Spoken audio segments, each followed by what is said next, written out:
It's good. Actually, it's no problem. It is no problem at all.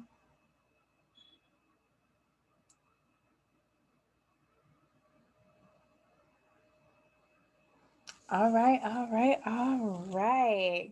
Well, hey, Colorful Roots family, it's your girl B here with another colorful conversation. Today, we are going to be talking about the movie Judas and the Black Messiah. With colorful conversations, we want to talk about culture, we want to talk about politics, we want to talk about our history. And this movie had culture, it had politics, it had history, all of that. And so we're trying to find new ways to be able to like communicate with one another with this whole COVID thing to make sure that we're having these conversations, that we're unpacking these experiences that we have. And I was really touched by the movie. And so like I just wanted to like kind of talk about some of those different topics that interest me and others. Today we have Vaughn as a special guest, and we're just gonna be, kind of talking about the movie and opening up these topics. So, welcome, Vaughn, and thank you for being with us today. You could have been anywhere else in this world, but you're here with us, and we definitely appreciate it. So, Thank you for having me. yes, yes, yes. So, Judas and the Black Messiah, Fred Hampton, Black Panther Party, COINTELPRO, J. Edgar Hoover, all of these names, right? Um, how much did you know about Fred Hampton before watching this movie? Me myself, I've known of Fred Hampton for decades. However, in terms of the impact that he had with the Black Panthers, I don't know if my knowledge understates what he really meant to the movement at the time period. So definitely, I got a larger portrayal from the movie than I previously once had. Yes. So I knew, I guess I learned about Fred Hampton back in the late 90s when I was really getting into Black history. And I learned about the COINTELPRO, and it broke my little heart because I was so, believing that America is the best place to be. And, we're all for equality, we're all for civil rights. We've been there and done that. We've crossed those bridges. And now, we're on to brighter pastures being American, and then learning about COINTELPRO and learning that the actual government was killing some of these people that were just fighting for our rights. It just really disturbed me. And then I heard about, Fred Hampton, I read about it, and I just never heard anything about him in particular. Usually it's like Huey P. Newton when it came to like the Panthers movie and things like that. So um, it's just interesting that it's coming out now. And, here we have it, right front and center. And then, introducing the informant as well and kind of the position that he played in this and learning more. Now, I knew about the informant, but I didn't realize that he had like committed suicide afterwards. So that was pretty heavy.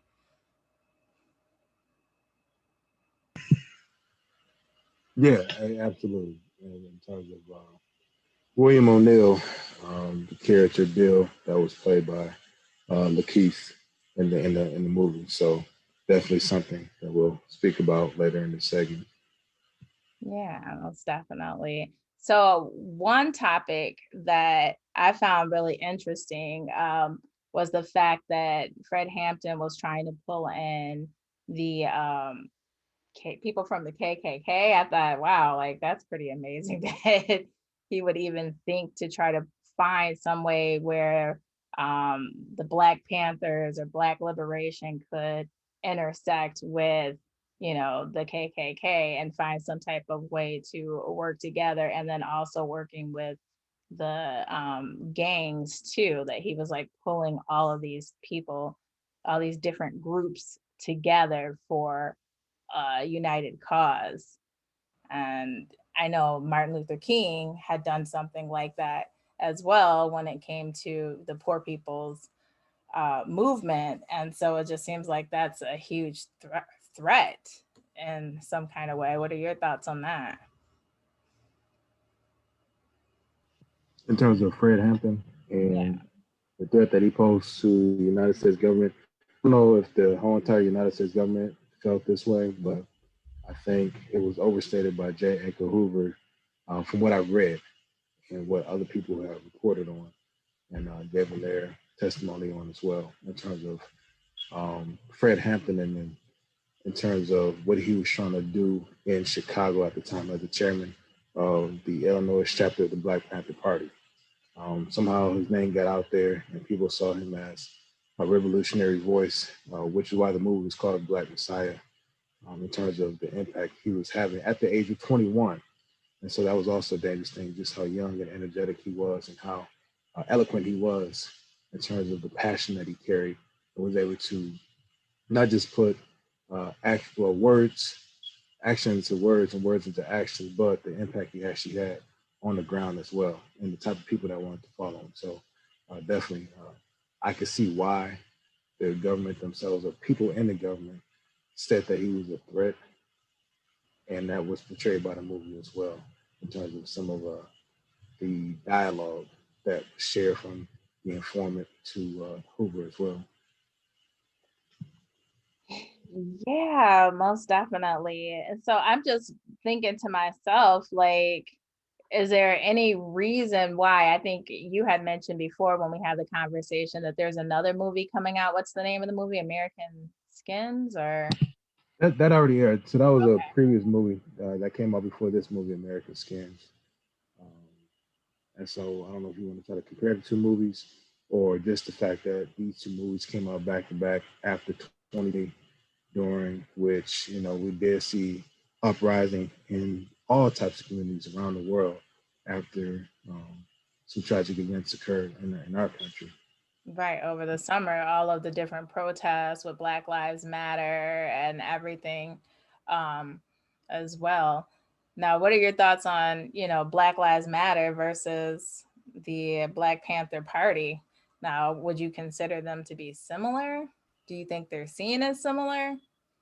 Because No, I'm trying to think of like what is the takeaway? Like what are people gonna take away from this as far as like black people watching this movie, non-black people watching this movie? Like what's the takeaway when it comes to this? Because here we have the Messiah, here it is, he's killed cold blood, by the police, and you know, how do you feel about something like that? What's the messaging? I mean, raw emotion is that I don't think the movie did Fred Hampton as much justice as it could because it wasn't really centered around him. It didn't really try to romanticize him and his vision for the Black Panthers, not just the Black Panthers, but the Black community in of itself. So the first question you posed was the correlation between Black Lives Matter, BLM, and the Black Panther movement. I feel personally that with the Black Panther movement, and maybe BLM, Black Panther, or BLM was an iteration of what the Black Panthers were trying to do, but with the Black Panthers, it was more political and in terms of empowerment of the Black community. So they were trying the Black Panther Party, in terms of setting after school programs, in terms of educating people on their rights as citizens. To me, again, this is just my own opinion. I don't represent anyone I work for or any organization that I'm a part of. Black Lives Matter is more so bringing attention to the injustices of the judicial system when it comes to how Black males specifically are handled when it comes to police on civilian interactions and the injustices that has occurred probably since we've, as African Americans, have been in this country when it comes to our, I guess, interaction with law enforcement. Sorry, I'm trying to answer a question over here. Okay. Yeah, I mean the Black Panther Marty, they actually made conscious effort to speak about those things and bearing arms to defend ourselves and bringing apart the notion that uh, as African Americans we can't defend ourselves, but other people can, even though that's part of what the amendment says, the right to bear arms. And so I think the Black Panthers tried to bring into light those things again, that political consciousness that they tried to bring to our community specifically.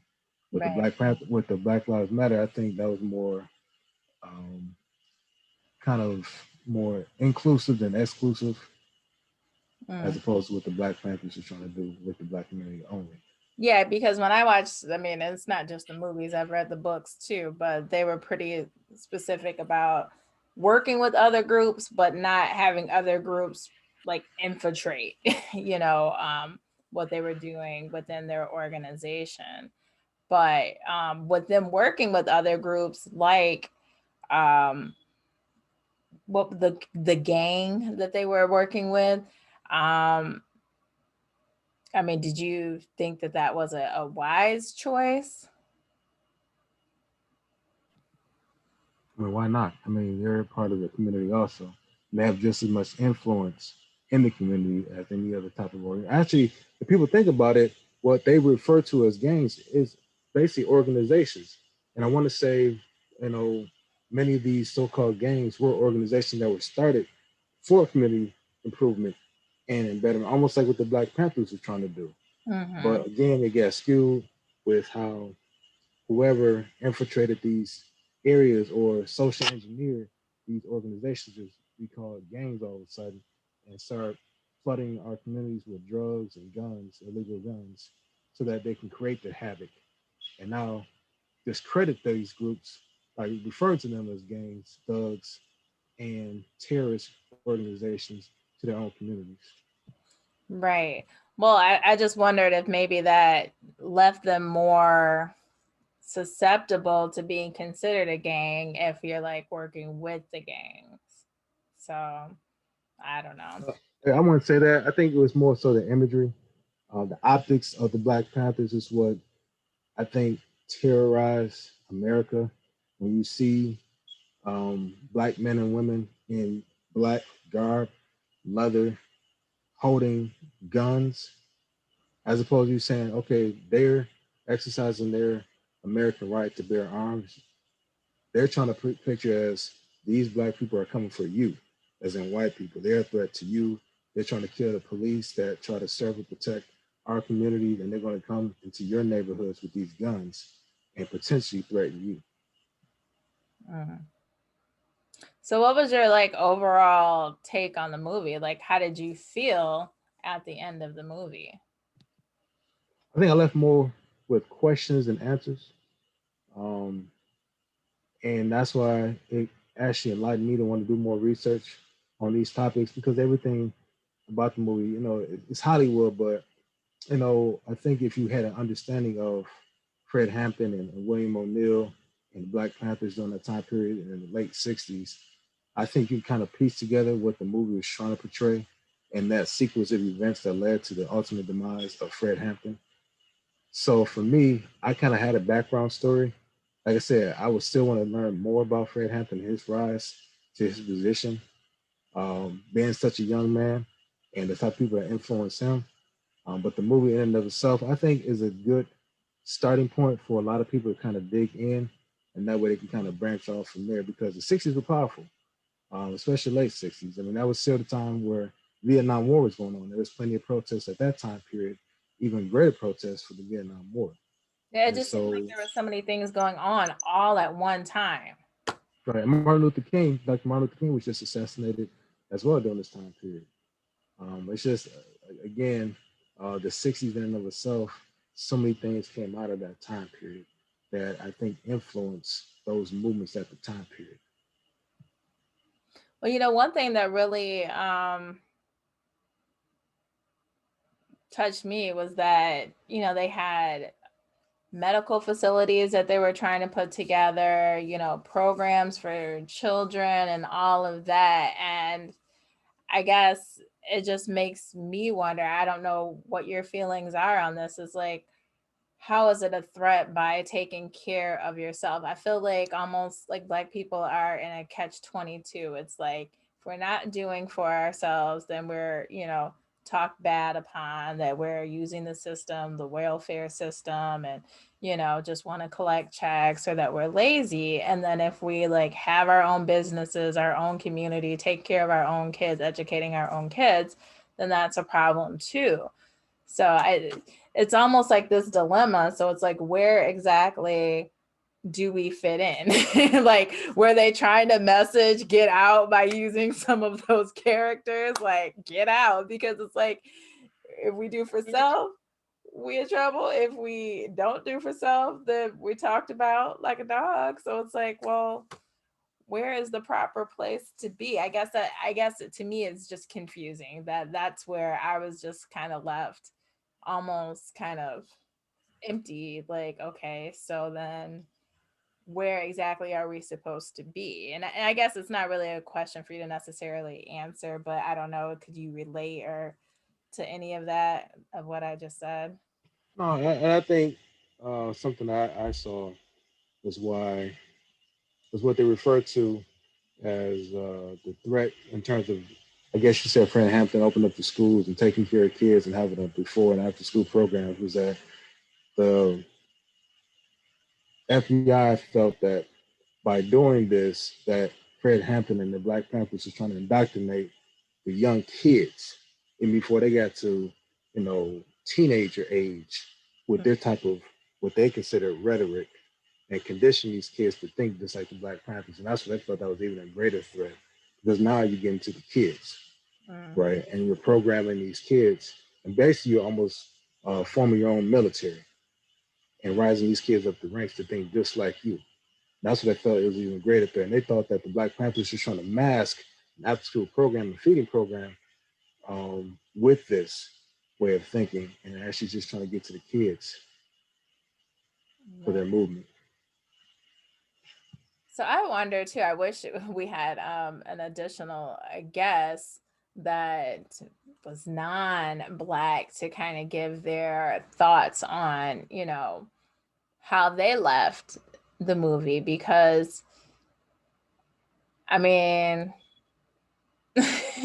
you see outright um targets towards black people that are trying to help themselves or just trying to assert their rights to being treated fairly and equally.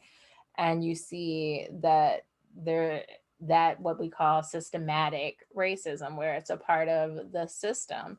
And that has been like the whole conversation that we've had over the summer about how do we get rid of this systematic racism. How do we um, hold police accountable for what they do? And it seems like in this movie there was like no degree of need for accountability. It was just kind of like whatever you need to do, because there was an instance in the movie where there was another informant that like killed somebody pretending like that person was an informant just to kind of, you know, reposition himself. And so it's like, okay, is this a message to Biden? Like, hey, watch this. Are we done with this? Are we moving on? Or is this just a message to remind us that this is your situation in America?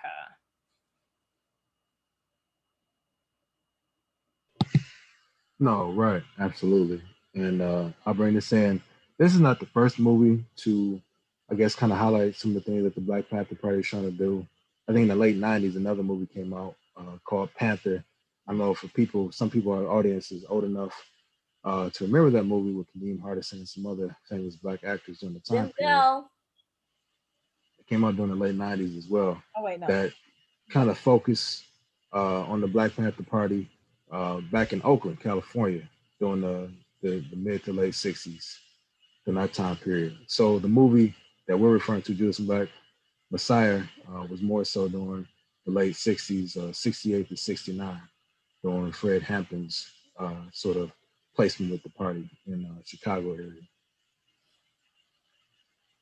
Yeah. No, I remember the movie Panthers. I've been trying to get that movie for the longest time. I think they charge you like $500 for a DVD now, and it's no longer available. It's no longer in print. But yeah, and that was during the same time as like Malcolm X with, we had our medallions and the Black Pride and all of that in the 90s. So yeah, I mean, it's not the first time that they have been highlighted. Do you again, do you think this is good for Black people to see this kind of film and to see um kind of what I don't know. Like I said, I feel so. I guess this movie, and I've seen other movies like this before, where I just end up watching it and I'm like, okay, it was a great movie. The acting was wonderful. I appreciate it all, but at the end of the day, I'm like, what is the message? What is the takeaway from the movie? And I guess my takeaway is we got a ways to go. That obviously we can't be running around toting guns and going up to the Capitol. No one should be doing that. For anyone that's watching, we should not be doing that. But just trying to think about how to position ourselves as Black people, I think is the biggest thing. Like, what do you do? What do you do? No, right. Now, I want to say that. Remember at the beginning, I said, leaving the movie, I have more questions than answers after the movie as well. So, um, for me, taking away from the movie and thinking about Bill O'Neill's character, I think that one raises the most questions. Is have there been other Bill O'Neills that's infiltrated other organizations or are still within organizations or the entertainment industry as we speak? That's causing unrest or civil unrest, even with the Black Lives Matter movement. How many of those people, individuals who maybe are the face of the, organization themselves, could be, government informants? That's So it leaves you more paranoid than anything, saying to yourself, at what great length are certain agencies or certain individuals who say they represent certain agencies willing to go to cause destruction within the organization or cause the demise of it. So you just don't know. That's true, because I mean, to think about the fact that, from the beginning, for him to be able to get that close, I mean, you kind of have to give the guy a little bit of some credit, because he has to be some type of actor to be able to, actually get that close, because you would think that someone of that level, like Fred Hampton, as young as he was, I mean, all of them were just really, really young, which is interesting, because I don't know the mindset of our young people right now, but I mean, that's a lot of power to have, being 21 years old, and even being, 17, a teenager, and here you are, an actor, undercover actor for, the government, and it's working. Like, you got in that position. So I Right. just And I no, I was gonna say something, but you go I'm ahead. listening. No, something more controversial. Think about it. So think about Lakeith Stanfield, who played the Bill O'Neill character, William O'Neill, the government informant. Think about who he was at the time when the movie first started. So we were first introduced to Bill O'Neill or Lakeith's character with him imitating a police officer or FBI agent and commandeering a vehicle. So basically stealing a vehicle from a guy, right? So basically the guy was what they refer to as a career thief, Bill O'Neill. And so that's when the government or a person from the government, say they represent the government, went ahead and recruited Bill O'Neill and gave him a deal and said, if you infiltrate the Black Panthers and get close to Fred Hampton, then we'll go ahead and turn the blind eye to all those thefts that you did, particularly one where he went across state lines, which is a federal crime, which he was looking at 5 to 6 years in prison just for that crime alone. So we think about some of the young brothers of today who maybe find themselves in situations where they can receive a lot of time, and they end up corroborating with the either local police department or government and become informants. People talking about what CIs or criminal informants. We see it portrayed in all types of movies. I think I saw in Power where they had criminal informants. You never know who these guys are. Even people within the music industry, they may have rap artists who say, "Okay, I'm gonna put this person in the light. I want you to rap about this, then the third. I want you to find out about these street organizations." People said that even about uh, Takashi 6ix9ine Yeah, the when he hip turned hop police. listening. I remember them talking about the hip hop police. Right. We're just taking certain people, turning them into criminal informants, having them rise to fame to get information, then turning over the information to bring down other organizations on the streets. Right, or to take away somebody's power or reputation and what have you. Yeah, it's it is definitely a deep movie. I really want to go back and watch it again. I know I can be a little distracted sometimes, and I feel like I do want to, watch it again and then dig back into my Black Panther books. The Black Panther book. So the pictures that I posted earlier from this book here by David Hillard. But yeah, I definitely want to dig deeper and learn more about the Black Panther Party. I watched a documentary and a lady was talking about how she pretty much like supported them, but she was like, you guys are really aggressive, and very forward, with things. And I think that's that young energy, that kind of invincible energy. But they always say that the revolution is within the young people. So, you know, I don't know how young people will take this movie. I would be interested if any young person watched this movie, 21 and under. What were your thoughts? Definitely put some comments down below to let us know what your thoughts were, what your takeaway was. Did you find inspiration from watching this movie and seeing the Black Panthers? Because I will have to say that um, myself personally, for all of the different characters and people from history, the Black Panthers seemed like the strongest. They seemed like they were, because usually there's like one person here that is the leader, one person here that is the leader, but it just seemed like they were all down. They were very unison, and they were very aggressive and fighting for the rights for Black people. So, if nothing else, that inspiration on knowing that, we had people, and they're still alive to this day, many of them, that put their lives on the line to get Black self respect and rights and freedoms. Uh oh, your volume, your volume. Yeah, I don't think the movie itself. This is again my own personal opinion. I represent only myself. Uh, cast a positive light on the Black Panthers. I don't think it passed any more, much more of a positive light than any other movie or book has come out since then. And I think people still to this day feel that the Black Panthers was sort of a militant organization that, although they had good intentions in some ways, were still seen as very militant compared to Dr. Martin Luther King's movement at that very same time, that peaceful, nonviolent movement that was more accepted even by the Black community at that time period, as opposed to what you see with how it's portrayed of the Black Panthers.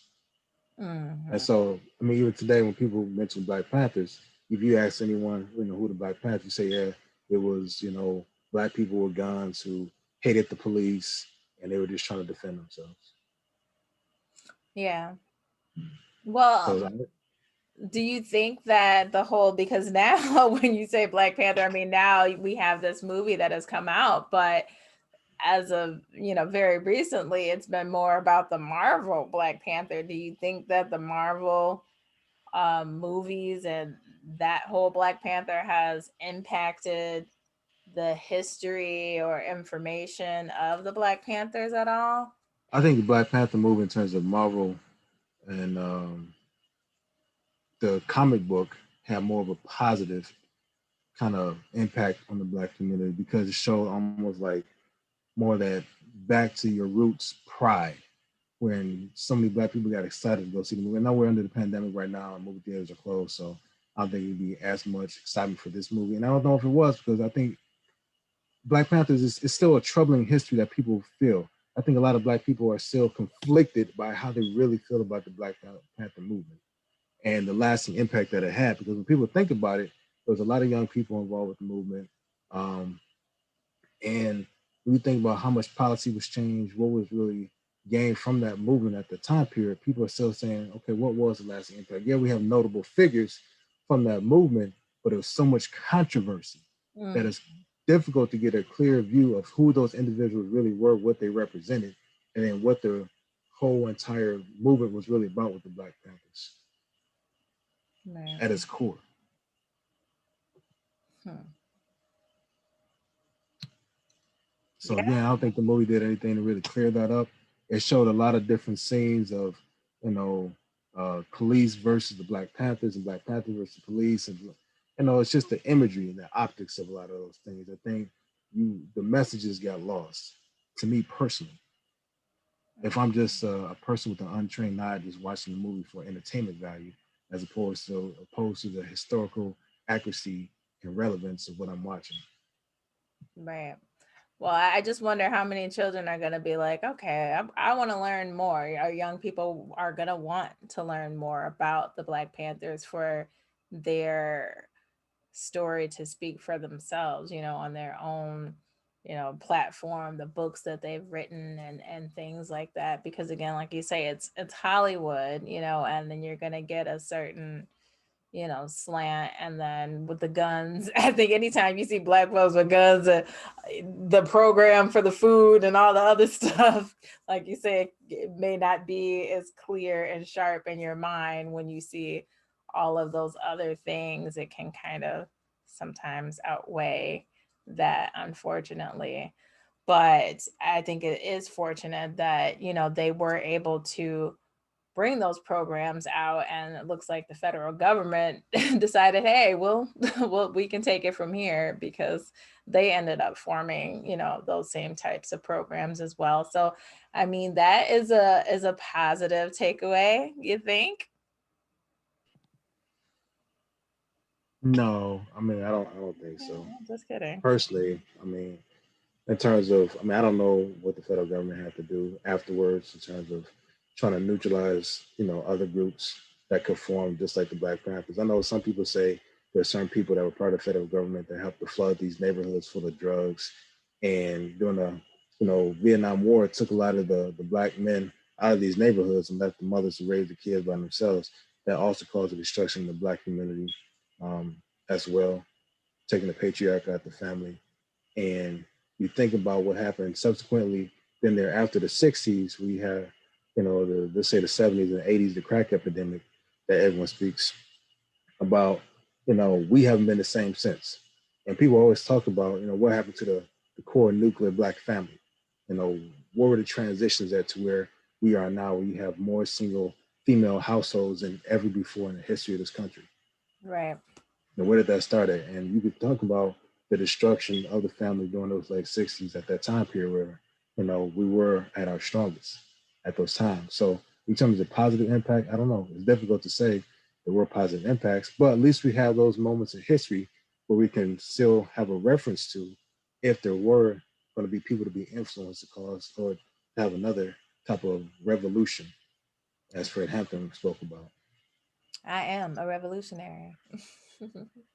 Yeah, well, they definitely laid a foundation, and I take some positive takeaways when it comes to some of the programs that they were putting together for the community. Self-sufficiency, is a big deal. And you know, violence and gun control is a whole nother situation. So, I guess we'll all kind of let the future, play a part, and look back at history, and try to see what we can pull from it for the future.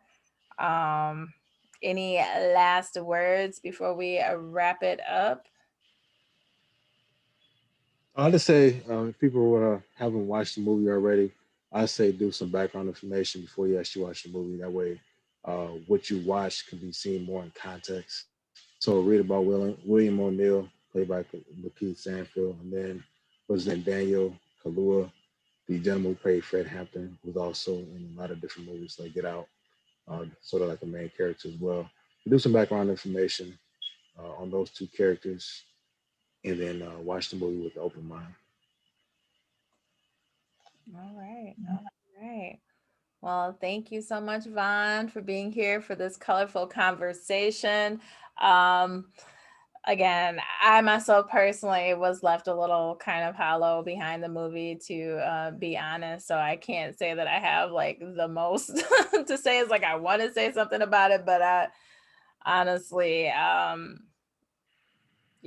I'm just gonna kind of leave it where it is for now, and just say again, yeah, I think people should definitely check out the movie. It's a great idea to do some research before and do more research after, get some of those questions answered.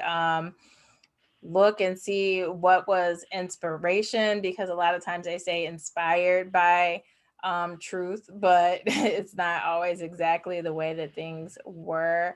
It looks like Fred Hampton's son is still alive and he is still active, so I'm going to be doing some research to kind of see if maybe I can get him on the show. Hey, so we shall see, but thank you again, Vaughn, for being here for this colorful conversation. I do plan on having more colorful conversations where we can kind of unpack some different things, be that movies, some topics in our community, and just really have a larger conversation virtually, since it is not as easy to get together. I'm kind of more used to doing in person type of events, but we move with the times and we do what we need to do so that we can stay connected as a community. So thank you so much.